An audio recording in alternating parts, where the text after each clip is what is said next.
This is the Commonwealth, where we feature leaders of disruptive change. Last week, we partnered with our hometown music and arts festival, Lincoln Calling, to showcase some podcast conversations at the event. We produced this episode of the Kualdom Speech, hosted by Jazari, Kual, and Sam Miley. You can check out their podcast feed either in the comments or the episode description.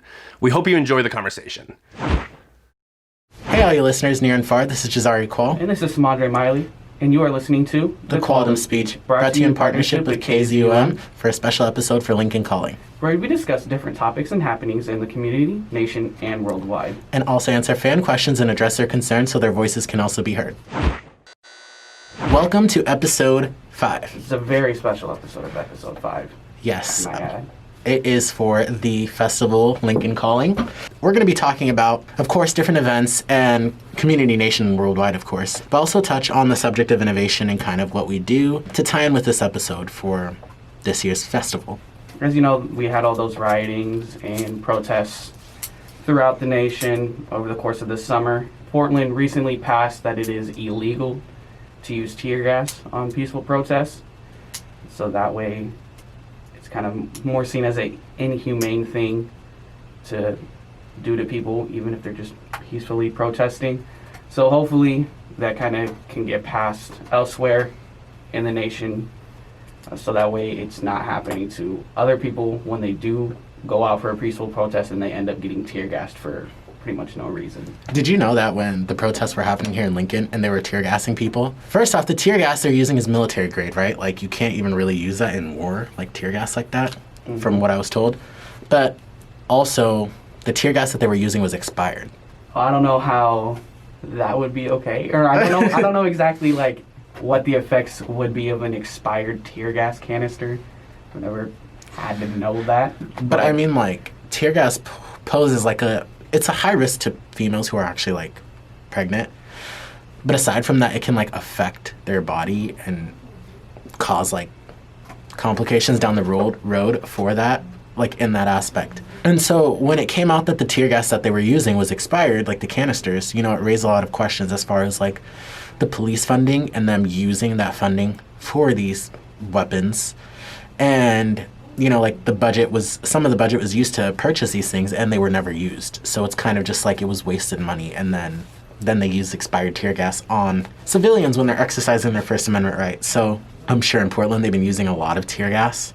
Like, every video that I've seen, there's always, like, tear gas someplace in there. So I think it's a good thing that they banned using tear gas made it illegal on using tear gas. Do I think that's going to help? Probably not. I think they're still going to tear gas people. Or they're going to resort to other methods. Other methods. Yeah, like pepper spray, all of that. Rubber bullets, which could be even worse. Yeah, one girl in Lincoln had her nose shot off. Did you see that? Yes, I did. It's very unfortunate. Yeah, I'd rather get tear gassed, honestly, than get hit with a rubber bullet. Because that, as you can see, rubber bullets can do a lot of damage. But like you said, if it's expired tear gas, it could prevent further complications down the line. Yeah, because it's a chemical weapon. Yes. Kind of to tie into that, you know, in Lincoln and Omaha, like, a lot of people have been calling to defund the police. You know, and you know what defunding the police means, right? Yes. No more police force, which would just be... No, that's not what defunding the police means. See, a lot of people have kind of a notion in their head that defunding equates to abolishing, which is not the fact, right? So defunding the police pretty much calls to attention that the police are juggling way too many things, right? So they are handling highway patrol, they are handling sex workers, homelessness, poverty, crowd control, theft, murder, like all of this stuff. So when you increase police funding and give them all of these different things to handle, it's stripping away funding from organizations and programs that are better equipped to handle things like that. They are cutting funding from, like, Parks and Recs, library, mental health, things like that, to further fund the police, even though their training is not specific to those things. Such as social workers, mental health professionals should be answering calls, you know, in regards to mental health crisis that's happening with somebody versus the police when they don't have much training to handle people who are having a mental breakdown. So defunding the police, pretty much, like libraries, Parks and Rec, all that has been defunded because all their funding is being cut and given to the police force, but that doesn't help it, right? So when the police are sent out to handle situations that they're not equipped to handle, these other social programs are suffering because their funding is getting cut so the police can handle a job that they're not equipped to do. No, that makes more sense to me. So the problem with that is the word defunding, like you said, like people think it equates to abolishing, which is not. So then when people hear defunding the police, they automatically get turned off to it because they think like, oh, that's not a good idea. But then they don't do like further research as far as like learning what that means.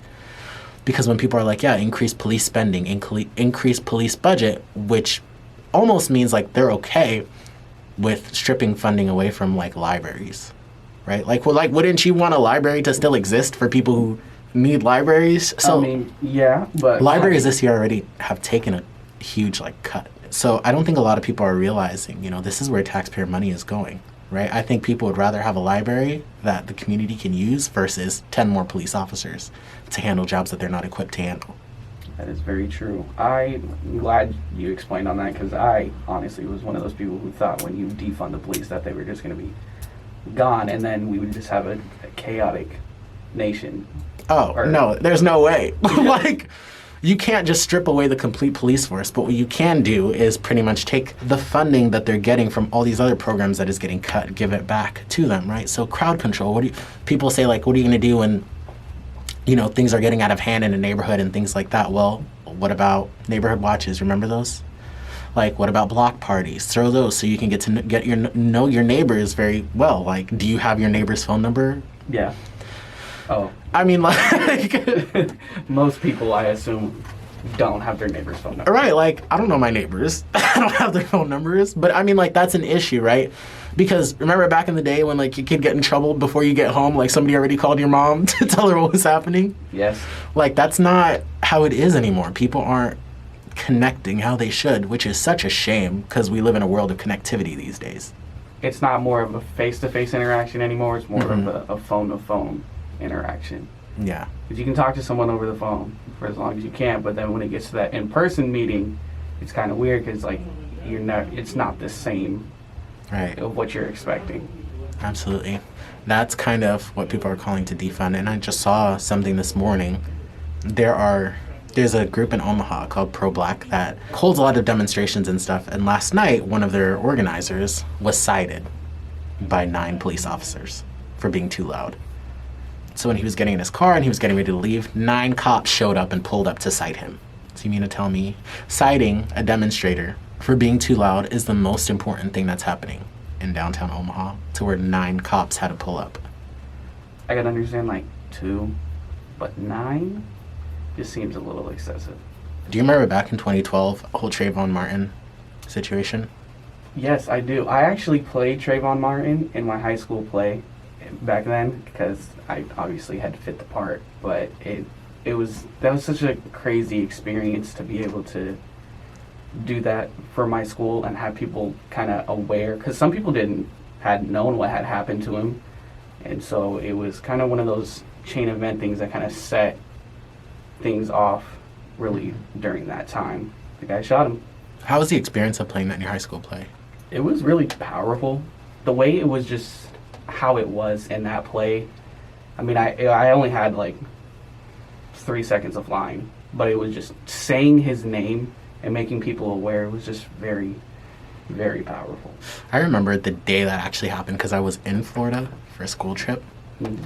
And I remember them having the news on, and they were talking about it and all that stuff. And it's just like social media was not what it was today. Like, there was no live streaming. There was nothing like that. I mean, this happened in 2012, but I remember having like a busted Android phone, like, and it is not working how it should. But now it's like everybody has like these super upgraded like smartphones with these cameras and everything like that captures all of this stuff.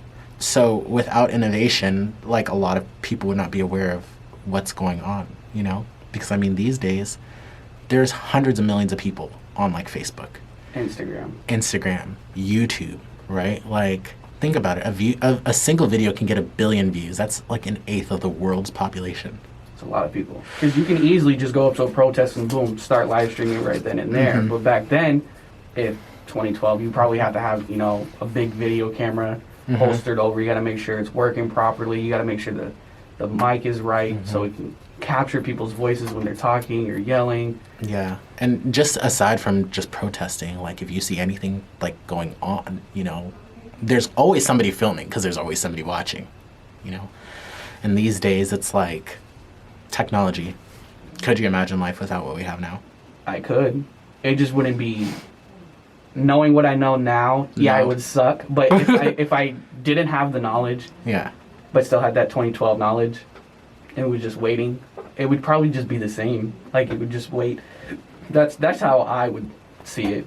Mm-hmm. And aside from just like that, I would say not even innovation in a technological aspect, but more so just like humans evolving in our minds and just thinking differently on different things. You know, I mean, right now we're living through the second civil rights movement. Like, right? Who would have thought in our lifetimes at this age, you know what I mean? That we would be seeing everything that's happening happen. There are people that I know that have different views than their family members, or how much they've been exposed to different diversity and looking at things through a different lens and a different light versus what they were taught and raised to believe. So pretty much like what I'm trying to say is like somebody could be raised by like a racist parent, but then like have a completely different mindset on that just because of the exposure that they have like in the social media world and like connecting with people and hearing their stories and things like that. So I feel like innovation doesn't necessarily just need to be technological, but it can also just be like it's evolutional, like as far as human species and minds and the way your thought process works on different things. So as far as like things happening now in Lincoln as part of the second civil rights movement, I would say like a lot of the community has been receptive to it. But then again, like people are losing their jobs because like the stuff that they're posting online, like pretty much just like hating on the movement as far as like what's happening in our community. You know, I cannot tell you how many times that I've just seen people in the live stream say, you guys really have nothing better to do, or get jobs, losers, or things like that. And the clapbacks that have been insane, such as like, well, half the country is shut down because of the Rona, so like, what are we supposed to do? But at the same time, it's like people don't see that this is not just, it's not just something that people are doing for fun, you know, like this is like for our lives.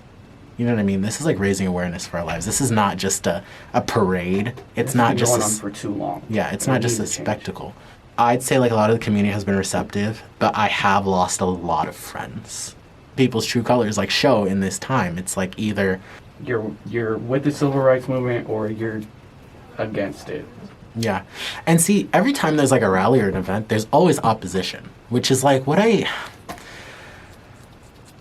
don't get it. So when people are out protesting injustice and racism and then people drive by with like Trump flags saying Trump 2020, that has like nothing to do with what people are talking about. It's not per se that political. It's more of our human rights, civil rights as people, not whether we want Trump in office in 2020. Like that's just what makes it like, and I feel like a lot of people have a hard time grasping that the whole Black Lives Matter movement and this whole second civil rights movement is not a political thing. I mean, it ties into politics because there can be different like protections against people of color. I'm just going to go ahead and mention that Pete Ricketts vetoed the bill that would protect people from being discriminated against their hair texture or hairstyles or things like that. So do with that info what you will. But I mean, like, that's what I mean. Like, there's always opposition. So it's like people are trying to have equality. But that's such a problem for some people. which I wouldn't know. Well, it's probably just how they're raised and their mindset of one way. But we all need to be equal.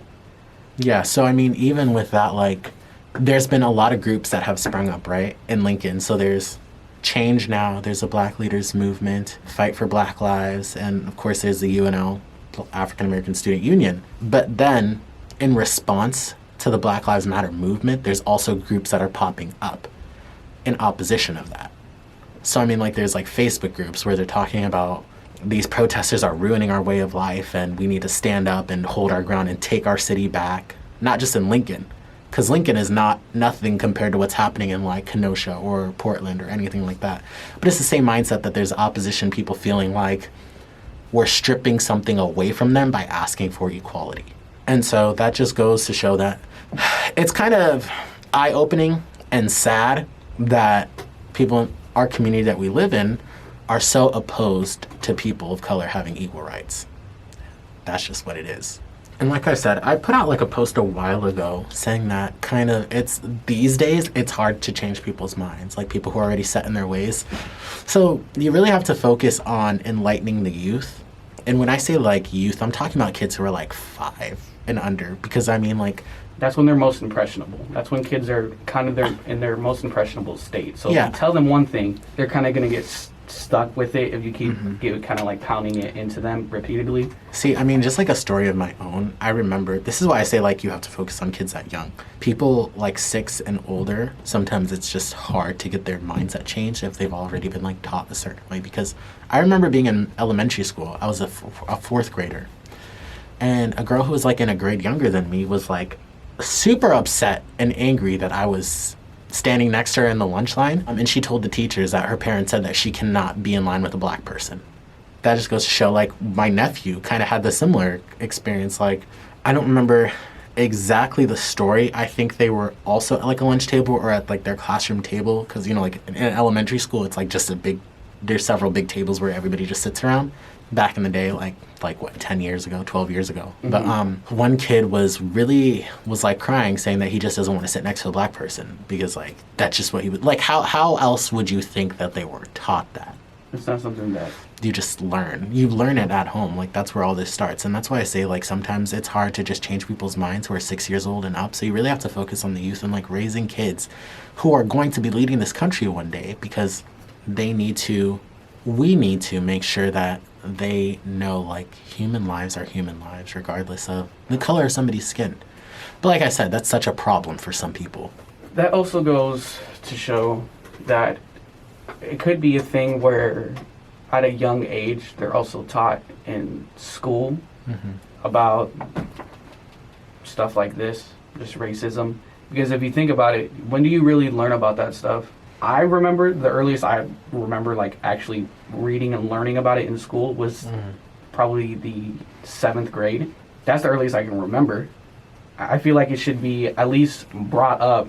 So, I mean, yeah, I know that's gonna be a really hard subject to teach to, you know, some 2nd graders, but, you know, just as like a small unit, you know, just kind of bring it up, you know, so they kind of have it back in their mind a little bit while they're getting older, that, you know, oh, you know, this is something that actually happens a lot around the world, in my city, could be in my school, could be in my classroom, you know. But I also want to mention that there have been like some amazing allies in the community that have like really stepped up and like been out there like listening, engaging, and even just like, you know, on the Facebook posts and watching the live streams and doing what they can to support. Doesn't even necessarily need to be monetarily, you know. I mean, just like sharing this and saying we need to look at this a different way, or just like showing support by sharing different articles and things to raise awareness and being receptive to everything is a lot more than enough, because that just shows that, you know, they're actually opened to pretty much understanding the struggle of what people of color go through.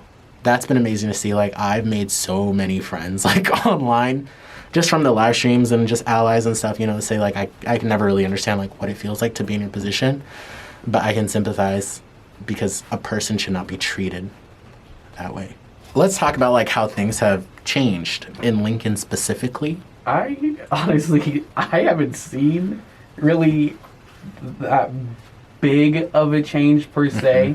I think more towards this, I'd say there's progress for sure from like the beginning of like the stages of protests happening in Lincoln to like now, where, you know, people aren't getting arrested as much for peaceful protesting or thrown on the ground, or, you know, the violations. And the police, they had that one protest at the Capitol where the police did join in on the...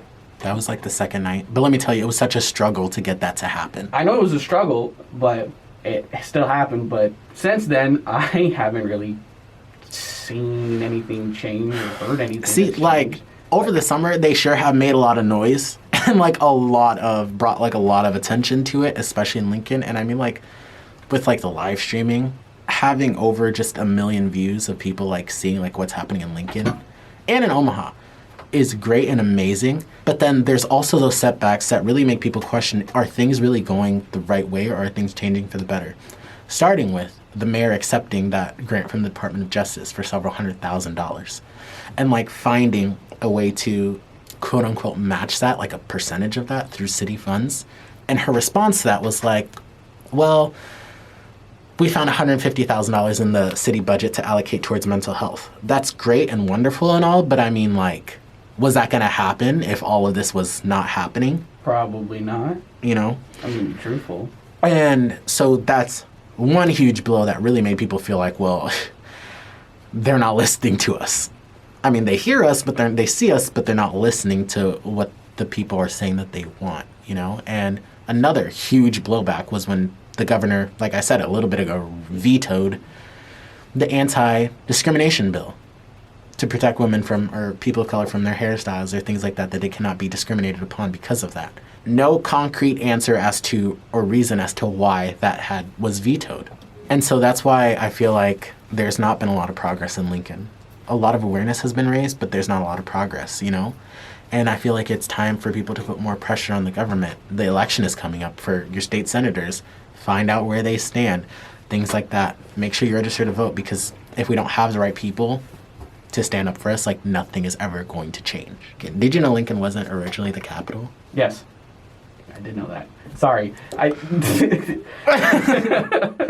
But for all you listeners out there and viewers that may have not known that. Yeah, so Omaha was the territory. They've been like fighting for the top spot of being Nebraska's capital before Nebraska was even a state. So since 1854, Omaha was the capital of Nebraska. Oh, here's another fun fact. Lincoln wasn't originally Lincoln, and almost wasn't. Does it say why? Does it? It was originally no background. It was originally named Lancaster, but then they floated around like a couple names, and one of them was almost capital city. So it was originally called Lancaster. That's why it's called Lancaster County, right? Yeah. So then they were going to call it Capital City, but then settled on Lincoln. And that's probably why there's a statue of Abraham Lincoln on the west side of the Capitol building. I don't really know the history behind that, but... So, yeah. Thank you guys for listening to this episode and watching this episode. Wherever you're in the world, stay positive. Tell somebody you love them. And eat good food. Peace. Peace. That is it for this week's episode. Thank you for being a member of the Commonwealth. If you enjoyed this conversation, please tap the share button and send it out to your friends and family. If you're listening on Apple Podcasts, please leave us a review. If you want to hear more conversations just like this one, go check out our podcast library. We've been making this show for about a year and have interviewed disruptive leaders from around the world. You can also tap subscribe or follow to stay updated when new episodes drop.